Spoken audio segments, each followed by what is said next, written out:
Listen, my friend.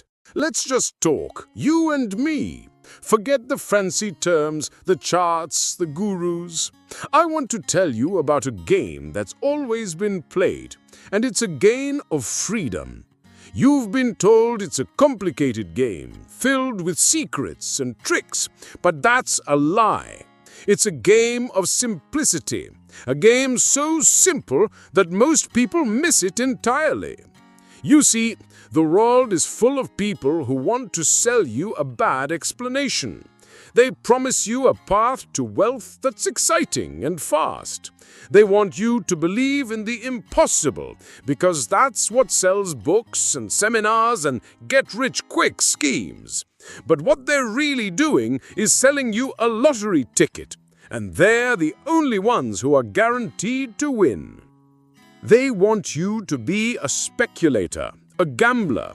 That's a fool's errand. The real path to freedom is a quiet one. It's a path for an investor, not a gambler. It comes down to 3 things, so simple you can teach them to a child. First, you got to live on less than you make. I know, it sounds boring. It's not about being cheap, though. It's about being smart. Every dollar you don't spend on something you don't really need, that's a dollar you're buying your own freedom with. You're buying time. You're buying the ability to say no to a job you hate, to a boss you can't stand. That, my friend, is the ultimate luxury. It's true power.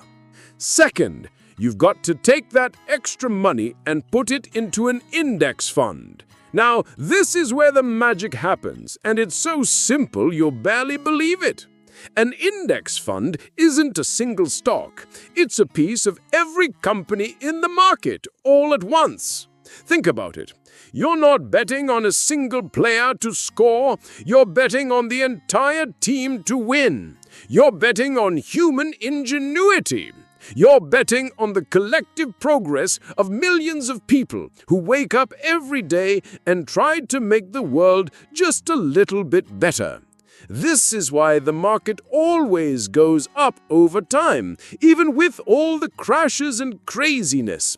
Because humanity doesn't stop innovating. It's an act of deep, quiet optimism. Finally, you have to stay away from debt. Debt is a weight around your neck. It's a chain that ties you to a job and a life you might not want. It's a form of slavery. When you get rid of debt, you get back your freedom.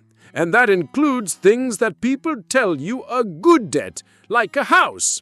Listen, your house is a place to live. It's a lifestyle choice, not a financial one. Don't let yourself get house poor, where you're working just to pay for the roof over your head. Own a piece of the world, not just a single building. I get it. It's scary out there. Every day the news tells you this time it's different. They talk about bubbles and crashes and all the reasons to panic. But every time, without fail, the market recovers and goes to new highs. The crisis is always new, but the pattern is always the same. Don't let fear trick you into gambling. Be an investor. Don't try to time the market. Just get your money in and let time do the work. It all comes back to a simple story. The story of the monk and the minister. The minister, with all his wealth and power, says to his friend, the monk, "If you would only learn to serve the king, you wouldn't have to live on rice and beans."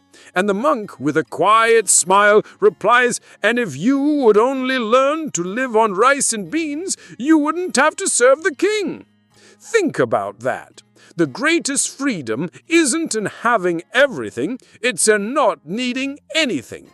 It's in knowing that you are the master of your own life, not a slave to your desires or the king's demands. That's a life worth building.